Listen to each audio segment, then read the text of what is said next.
Go outside just after sunset on the right evening, and you'll see it before any star appears. A single point of light in the fading blue, so bright and so steady it looks less like a star than a lamp someone hung in the sky. It is the brightest thing in the heavens after the sun and the moon. Bright enough to cast a shadow. Bright enough to see in daylight, if you know exactly where to look. This is the planet we call Venus. And of all the worlds in this series, it is the one that humanity fell in love with long before we knew what it was. Because for thousands of years, this light was not a place. It was a promise. And the story of Venus is the story of how that promise was broken in the most spectacular way imaginable. But to the ancient world, Venus came with a puzzle built in. Because it never wanders far from the sun, it only ever appears in two places, in the west just after sunset, or in the east just before dawn. It is either the last light to fade at night, or the first to rise before morning, never both, never overhead at midnight. And so, for a very long time, people believed they were seeing two different things, a morning star and an evening star, two separate lights with two separate names, two separate meanings. The Greeks called the one that rose at dawn Phosphorus, the light bringer, and the one that glowed at dusk they called Hesperos, the star of the evening. It took a real leap of the mind to realize the truth, that the morning star and the evening star were not two objects at all.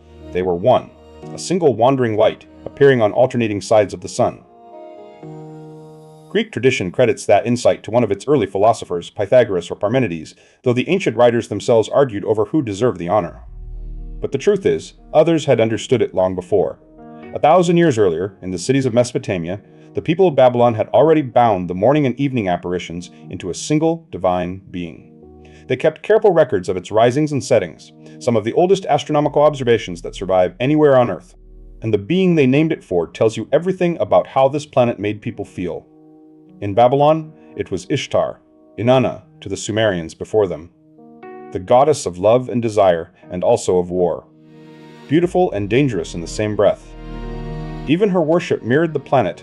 The archaic city of Uruk honored a morning Inanna and an evening Inanna. The Greeks gave the planet to Aphrodite, their goddess of love and beauty. The Romans to her counterpart, and it is their name that stuck, and that we still use today, Venus. Across culture after culture, separated by oceans and centuries, humanity looked at this one brilliant light and reached for the same idea, love, beauty, the divine feminine.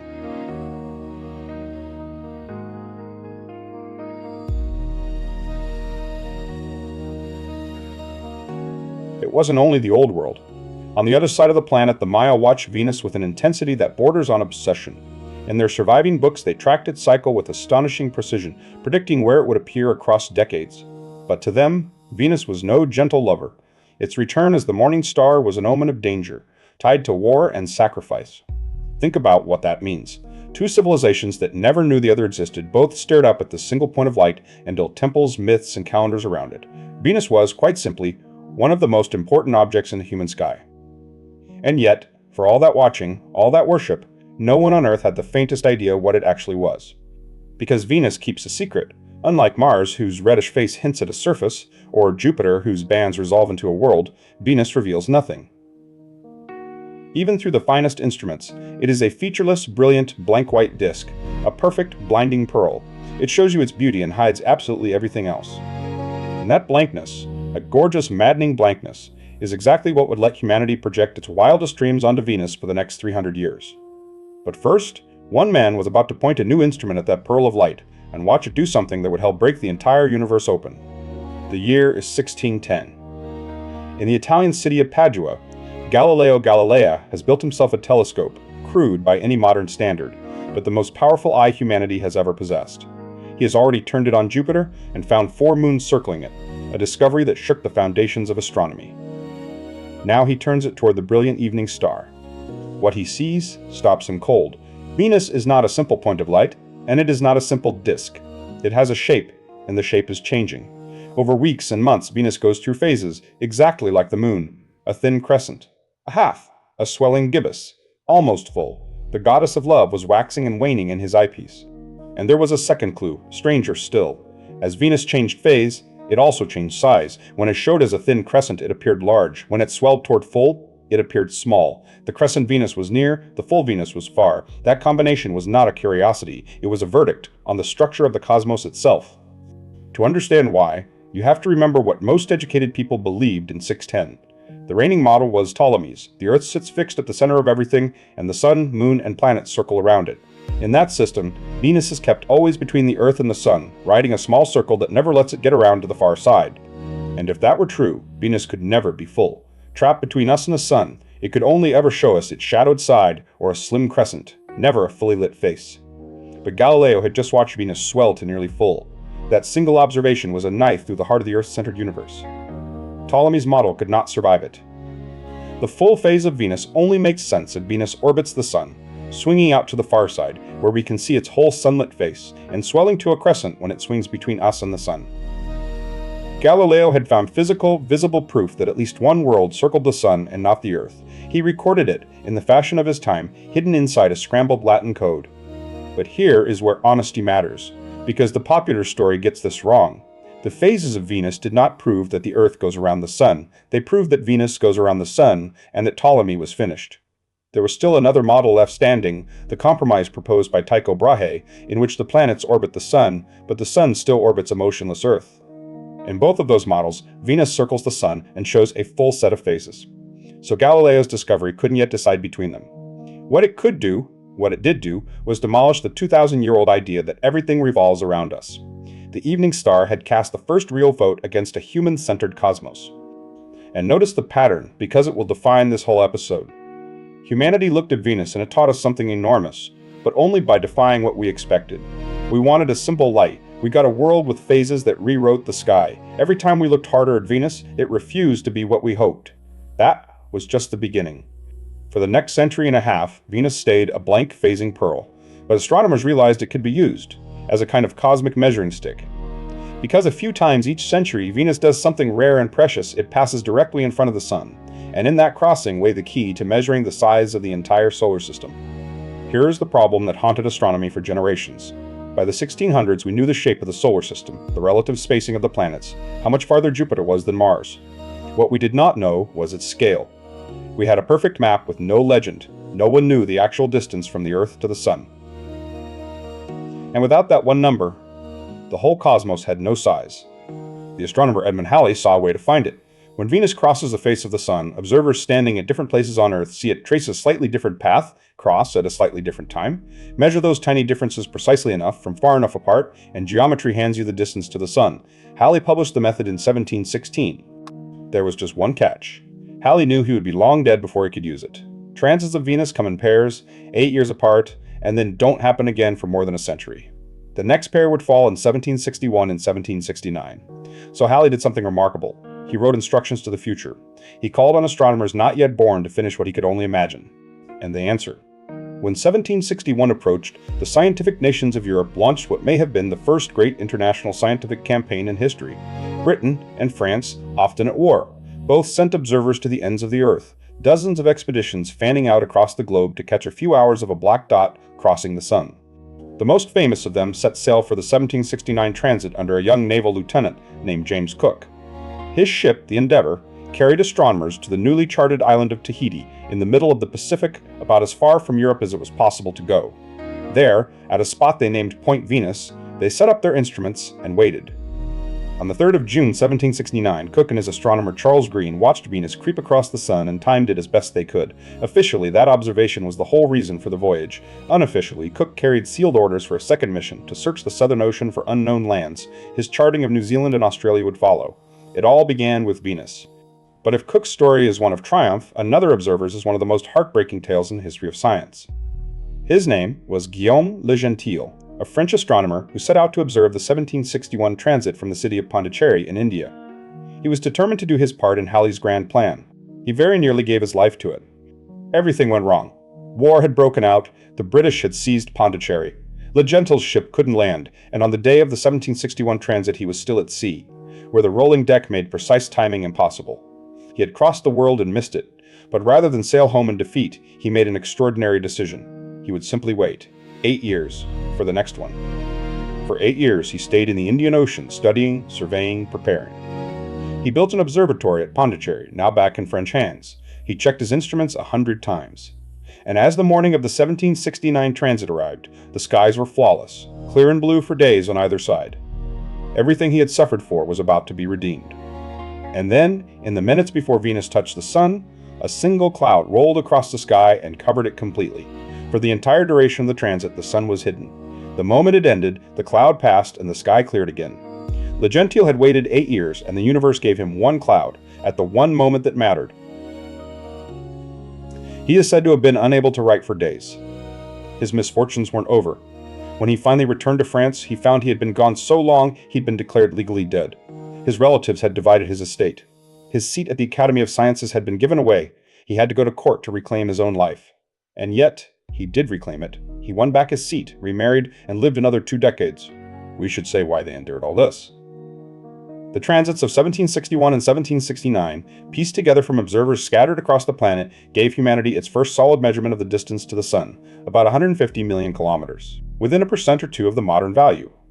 For the first time, we knew the true size of our own solar system. Venus had handed us the ruler. There was even a bonus buried in the 1761 transit. As Venus began to cross the sun, a few sharp-eyed observers, the Russian scientist Mikhail Lomonosov chief among them, noticed a faint arc of light rimming the black disk of Venus. That thin halo was sunlight refracting through something. Venus, they realized, had an atmosphere, a blanket of air around the goddess of love. And that discovery, that Venus had air, poured fuel on a dream that had been quietly growing for centuries. Because if Venus had an atmosphere and clouds, and it was nearly the same size as the Earth, sitting just one step closer to the sun's warmth, then maybe, just maybe, Venus was not just our neighbor, maybe it was our twin. It's hard to overstate how reasonable this seemed. Venus is almost exactly Earth's size, 95% of our diameter. It has clouds, it has an atmosphere, it sits next door. Every visible fact pointed the same direction. Here was a second Earth, wrapped in cloud, waiting. And human beings did what human beings do. We filled the blank with a paradise. There was even a logic to how warm and wet it must be. More clouds, people reasoned, meant more water. A world drowning in cloud must be a world drowning in water, warm, humid, tropical. And so the scientific imagination of the late 1800s and early 1900s built a Venus that was young, steaming, and alive. A world at the dawn of its own creation. This wasn't the fantasy of cranks. It was mainstream science. And its most famous champion was a Nobel Prize-winning chemist. A man whose next idea would shape how we imagine other worlds for half a century. His name was Svante Arrhenius, and in 1918 he published a vision of Venus that would define the popular imagination for generations. Reading the endless clouds as endless moisture, he described Venus as a hot, dripping, humid world covered in swamps and rank, luxuriant vegetation like the Earth during its own coal-forming, fern-choked youth. Picture the Venus he described. Everything perpetually soaked, low swamps stretching to the horizon, giant primitive plants, a world of eternal wet heat, where life was surely just getting started. It was the Earth's own distant past, playing out again next door. A younger sister world, following the same path we had. It was a genuinely beautiful idea. And it was completely wrong. But no one could yet prove it wrong, and that blank white cloud deck was the perfect screen for storytellers. For the next several decades, science fiction seized Venus and ran. If Mars was the dying desert world of dead civilizations, Venus became its opposite. Young, wet, wild, and teeming. Edgar Rice Burroughs, who had already filled Mars with adventure, sent heroes to a Venus of oceans and jungle. Others imagined seas that circled the whole planet, or a world of perpetual rain that never, ever stopped. C.S. Lewis set a story on an oceanic Venus of floating islands. For a generation of readers, Venus was the green, dripping frontier of the imagination. And you can understand the pull of it. We had a twin right next door, hidden behind a veil. And every fact we could measure said it should be gentle, warm, and possibly full of life. Venus was the great hope of the solar system, the one other place that might be a second home. The imagination had built a paradise on top of a pearl. The trouble was, the clouds hid one number that changed everything: the temperature of the surface underneath. And in the 1950s, radio astronomers found a way to take that temperature by listening instead of looking. They pointed radio telescopes at Venus and measured the faint microwave glow coming off the planet. The strength of that glow told them how hot the surface was. The answer they got was so high it seemed like a mistake. Not warm, not tropical, hundreds of degrees, hotter than a kitchen oven, hotter than anything a swamp could survive. It was too strange to fully believe from Earth. To settle it, humanity would have to do something it had never done before: send a machine to another planet. In 1962, a small NASA spacecraft called Mariner 2 became the first probe in history to successfully fly past another planet. Its target was Venus. As it swept by, its instruments read the planet's heat directly and confirmed the impossible number. The surface of Venus was scorching. The swamp was a lie. The twin was a furnace. It's worth pausing on that moment because it's a kind of death. Everything humanity had hoped Venus might be, the second Earth, the young paradise, the possible home, evaporated in a single set of measurements. What replaced it was so extreme that it took years to fully accept. Venus wasn't just uninhabitable. It was arguably the most hostile surface in the entire solar system. So let's go down there. Let's do what the dreamers never could, sink through those beautiful clouds all the way to the ground and see what the goddess of love was really hiding. I promise you, it is worse than Arrhenius ever imagined. And it is far stranger. The first thing that would kill you on Venus is the heat. The surface temperature is about 465 degrees Celsius, around 900 degrees Fahrenheit. That is hot enough to melt lead. A block of lead set on the ground of Venus would slump into a puddle. There is no night side relief, no polar cool spot. The whole planet, top to bottom, is an oven. And here's the detail that makes astronomers stop and stare. Venus is not the closest planet to the Sun, Mercury is. Mercury sits far nearer the fire. And yet Venus is hotter than Mercury, substantially hotter, a world farther from the Sun roasting harder than the world right next to it. That single fact is the key to the whole mystery, and the warning at the heart of this story. The reason is the air. Mercury is a bare rock with almost no atmosphere, so its heat escapes to space the moment the Sun goes down. Venus is wrapped in an enormous crushing blanket of gas, and that blanket traps the heat and will not let it go. Venus is hotter than Mercury, not because of where it sits, but because of what surrounds it. And that blanket is staggeringly heavy. The atmospheric pressure at the surface of Venus is about 90 times what we feel at sea level on Earth. 90 times. That is the pressure you'd feel nearly a kilometer deep in the ocean. A human standing on Venus wouldn't just cook. They would be crushed, as if by hundreds of meters of seawater in the same instant. What is that suffocating air made of? Almost entirely carbon dioxide, over 96%. The same gas we worry about warming our own world, here piled into a dense ocean of atmosphere hundreds of kilometers deep. It is that vast carbon dioxide blanket that traps the sun's heat and drives the temperature to lead, melting extremes. This is the greenhouse effect, taken to its absolute limit. And those beautiful, brilliant clouds, the ones that made Venus glow like a pearl, the ones we imagined were rain, they are not made of water, they are made of sulfuric acid. Thick decks of concentrated acid droplets, wrapped around the entire planet, reflecting 3/4 of the sunlight that hits them and giving Venus its dazzling white shine. Sit with the full picture for a moment. A surface hot enough to melt lead, an atmosphere heavy enough to crush a submarine. 96% carbon dioxide, and clouds of sulfuric acid high above. The most beautiful light in our sky, the planet we named for the goddess of love, is, beneath its veil, about as close to a literal vision of hell as anything in the solar system. How did this happen? How did a world so much like Earth become so utterly different? The leading idea is a chilling one, a runaway. Long ago, Venus may have been more temperate, perhaps even with water. But sitting a little closer to the Sun, that water evaporated. Water vapor is itself a greenhouse gas, so it trapped more heat, which evaporated more water, which trapped more heat. Around and around, hotter and hotter, until the oceans, if they ever existed, boiled away entirely into the sky. The carbon that on Earth is locked safely into rocks and seas was, on Venus, baked out into that monstrous carbon dioxide atmosphere. The feedback ran away with itself, and it never stopped. Venus cooked itself into the world we see today. And that is why scientists study Venus so intently, and why NASA itself calls it a cautionary tale. Venus is the same size as Earth, made of the same materials formed alongside us from the same cloud of dust. It is the closest thing to a controlled experiment we will ever have, a demonstration of just how powerful and how unforgiving the greenhouse effect can be when it is pushed too far. We should be careful and honest here. Earth is not about to become Venus. The conditions are wildly different, and nothing we are doing will boil our oceans into the sky. But Venus stands as the most extreme proof in the solar system of a simple principle, that the composition of a planet's air can be the difference between a garden and a furnace. It is a parable written across an entire world. So now we know what waits beneath the clouds. Which raises the most audacious question in this entire story. If the surface of Venus is a crushing, acid-washed, lead-melting furnace, could we ever actually put a machine down there? Could anything human survive, even for a moment, on the floor of hell? Astonishingly, the answer is yes. And the people who did it will surprise you. The story of landing on Venus is not an American one. It belongs, almost entirely, to the Soviet Union. Through the 1960s and 70s, at the height of the space race, Soviet engineers became quietly obsessed with a target the rest of the world had written off as impossible. They called their spacecraft Venera, the Russian name for Venus. And they were going to land on it.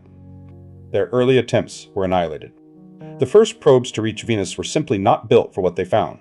As they descended, the rising pressure crushed them like tin cans, or the heat cooked their electronics dead long before they reached the ground. Venus destroyed probe after probe. But each failure taught the engineers exactly how brutal the descent really was, and they built the next one tougher. So they over-engineered these machines into something like deep-sea bathyspheres, thick titanium spheres, pressurized, insulated, chilled before arrival, designed to survive an environment that had no business being survivable. Not for long. They never expected long. They were building probes to live for perhaps half an hour on the surface of hell. Just long enough to send something home. In December 1970, Venera 7 made it down. Its signal was faint, garbled, nearly lost in the noise, but buried in that weak transmission was a temperature reading from the surface. It was the first time in history that a machine built by humans had soft-landed on another planet and sent data back from its surface. A whisper from the floor of another world.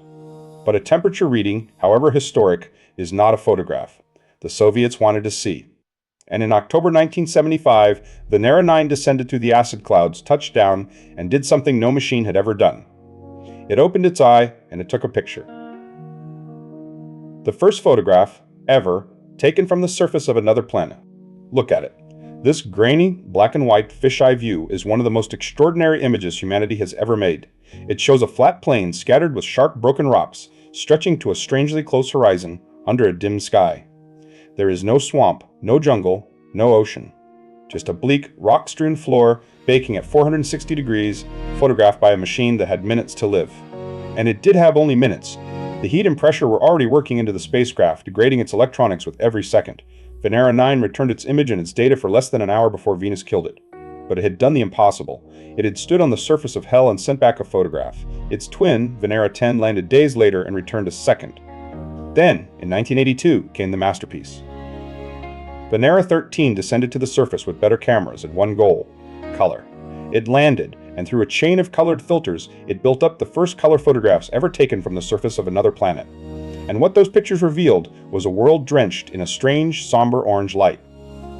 The orange isn't the true color of the rock, it's the color of the light itself. Sunlight filtering down through that deep, thick, cloud-choked atmosphere loses its blues and arrives at the surface as a dim, sullen amber glow. Venus is a world lit like a permanent, apocalyptic sunset. Flat slabs of volcanic rock, a scattering of soil stretching out under an orange sky that never brightens and never ends. Venera 13 didn't just look, it reached out and touched. A spring-loaded arm swung down and pressed a probe into the Venusian soil, measuring what the ground was made of. A separate instrument even recorded sound, the faint noise of the thick Venusian wind moving across the lander. For the first and only time, we heard another planet's surface. It was designed to last about 30 minutes. It lasted 127. More than 4 times its expected life, fighting on the surface of the hottest world we know, sending home color and sound and data long after it should have died. And then, like all the others, it fell silent as Venus finally overwhelmed it. Killed, like every lander before and since, within about 2 hours. Take in the sheer audacity of what those engineers pulled off. Working half a century ago, with technology far cruder than a modern phone, they built machines that flew across the solar system, plunged through clouds of acid, survived being crushed and roasted, landed gently on the floor of the most hostile world we know, and sent home color photographs and the sound of the wind. And here's the fact that should stop you cold. No one has done it since. The last spacecraft to land on Venus and send back data did so in the mid-1980s. In the 4 decades since, while we have landed rovers all over Mars, flown past Pluto, and touched a comet, not a single machine has stood on the surface of Venus again. Those Soviet images remain the only photographs we have from that ground. The Americans took a different path to Venus in the same era. NASA's Pioneer Venus mission in 1978 didn't try to survive on the surface. Instead, it dropped a set of probes to sample the atmosphere as they fell, gathering data on the way down. They weren't built to land. Yet, remarkably, one small probe survived its impact and kept transmitting from the surface for over an hour, an accidental visitor to the ground. So between them, the 2 space powers had done extraordinary things. The Soviets had stood on the surface, the Americans had fallen through the sky. But both faced the same fundamental wall. You cannot survive on Venus for more than a couple of hours, and you cannot see the surface from orbit at all, because those brilliant clouds hide everything beneath them. The whole planet was still, in a sense, a blank. We had 2 grainy patches of ground from a handful of landers that each lived minutes. We knew the whole planet was hellish. But its geography, its mountains, its plains, whatever secrets its surface held, was still completely hidden under an unbroken shell of cloud.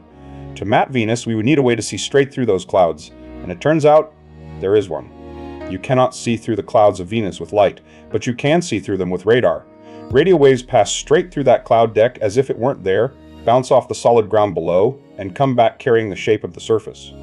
And in 1990, NASA sent a spacecraft to do exactly that, to peel the clouds off Venus and finally reveal the world underneath. The spacecraft was called Magellan, named for the explorer who first circled the Earth. It reached Venus in 1990 and settled into orbit, and then, orbit after orbit, it swept its radar beam across the surface below. Slowly, strip by strip, it built up something no one had ever seen, a map of the entire hidden world of Venus in astonishing detail. Over 4 years, Magellan mapped about 98% of the surface of Venus, nearly the whole planet, at a resolution fine enough to pick out individual hills and craters. For the first time in human history, the veil was lifted. The face that Venus had hidden from every eye that ever looked up at it was, at last, laid bare. And it was a volcanic world beyond anything we expected. Venus turned out to be one of the most volcanic worlds in the solar system. Its surface is dominated by vast plains of ancient lava, stretching for thousands of kilometers, dotted with volcanoes of every size. Some are enormous. The greatest of them, Ma'at Mons, rises higher than any mountain on Earth stands above the sea, a colossal volcano looming over the Venusian plains.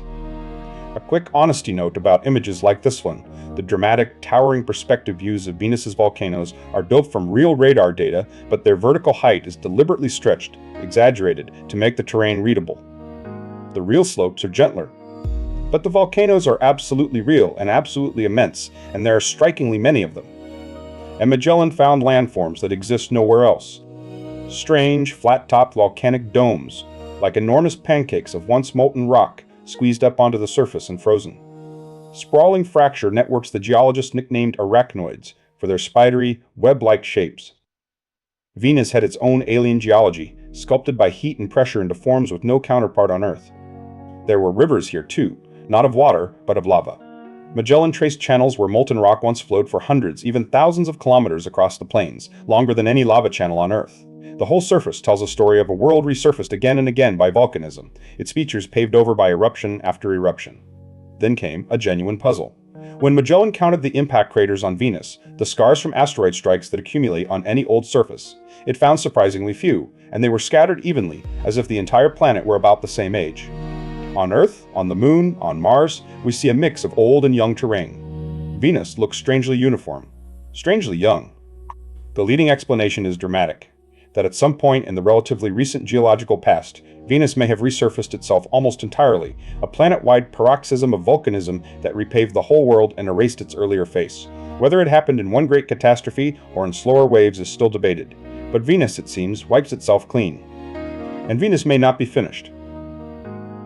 In recent years, scientists re-examining Magellan's decades-old radar data found something remarkable: signs that a volcanic vent actually changed shape during the mission. Evidence that Venus is likely still volcanically active today. Not a dead world. A living, erupting one, hidden beneath its clouds, still reshaping its own hellish surface. So this is the Venus that Magellan finally revealed. Not a paradise, not a swamp, not a dead rock, but a titanic volcanic world, wrapped in acid and carbon dioxide, possibly still erupting, its surface hot enough to melt lead and heavy enough to crush a submarine. Every hope we ever hung on it was wrong, and the reality turned out to be stranger and more violent than the dream. And yet, even now, Venus has kept one last secret, one question that refuses to die. Because high above that furnace, far from the crushing surface, there is a single layer of the Venusian sky where conditions turn, unexpectedly, almost gentle. And in the year 2020, that layer produced a discovery that set the whole world of science on fire. Here is the strange twist. The surface of Venus is unsurvivable, but the atmosphere is not uniform. Climb about 50 kilometers up into the cloud deck itself, and something surprising happens. The pressure drops to roughly what we feel at sea level on Earth, and the temperature falls to something almost mild, in places close to room temperature. High in the sky of hell, there is a narrow band that is, weirdly, the most Earth-like real estate off our own planet. Scientists have wondered about that layer for decades, Carl Sagan among them. If there is any place in the inner solar system, beyond Earth, where life as we vaguely understand it might cling on, it could be there, not on the surface, but drifting in the clouds. The catch, of course, is that those clouds are made of concentrated sulfuric acid. It is a habitat and a death sentence in the same breath. And then, in September 2020, a team of astronomers announced something that made headlines around the planet. Studying Venus's clouds with radio telescopes, they reported detecting a gas called phosphine. On Earth, phosphine is produced by living things, by microbes in oxygen-starved places. Finding it in the clouds of Venus raised a staggering possibility. Could something be alive up there? For a few electric weeks, the idea of life on Venus, of all places, was everywhere. But science is not a headline, it is a process. And almost immediately, other researchers began pulling the claim apart. When they reanalyzed the data, some found the phosphine signal weakened or vanished entirely. Others argued the signal had been misread, that it wasn't phosphine at all, but ordinary sulfur dioxide, which Venus has in abundance. So let us be completely clear, because this matters. The phosphine detection is disputed and unconfirmed. It is not evidence of life on Venus. It was a bold claim that ignited an important debate, and the scientific community has not accepted it. What it really shows is science working exactly as it should, a striking result, met not with celebration, but with relentless, healthy doubt. The question remains open. The answer is, we do not know. But the fact that we are even asking it tells you how far Venus has traveled in our imagination, from a goddess, to a paradise, to a furnace, and now to a genuine, if faint, question mark hanging in its poisonous sky. And after 40 years of silence, we are finally going back to find out. Over the next decade, a new fleet of missions is being prepared to return to Venus. NASA is building two, one called Da Vinci, a probe designed to plunge through the atmosphere and taste it directly on the way down, taking the first high-resolution images of the surface in decades, and another, Veritas, an orbiter that will remap the planet in far sharper detail than Magellan ever could. Europe is sending a third. They will try to answer the questions the Venera landers died before they could ask. Did Venus once have oceans, like Earth? When and how did its runaway begin? Is it still erupting? And in those tempting, terrible clouds, is there anything at all, that we would call alive? After a 40-year absence, humanity is finally going back to the world it once loved most. And when you strip it all away, that is the real story of Venus. We looked up and saw the most beautiful light in the sky, and we made it a goddess. We dreamed it a warm and living twin of our own world. And when we finally reached it, we found the exact opposite. A crushing, poisonous, lead-melting furnace, the closest thing to hell that nature has built next door. But maybe that is the most important thing Venus has to teach us. It is Earth's twin, in size, in age, in birth, and its opposite in fate. A world that shows us, in the starkest possible terms, just how fragile the difference is between a paradise and a furnace. The next time you see that beautiful light in the evening sky, remember what it's really hiding. And remember how lucky we are that our own world turned out the way it did. Next time, in the planets, we leave the inner worlds behind and travel outward, to a place of storms and darkness and astonishing surprises, a world tipped over on its side, spinning where none of its neighbors do. The story continues. Thank you for watching, and keep looking up.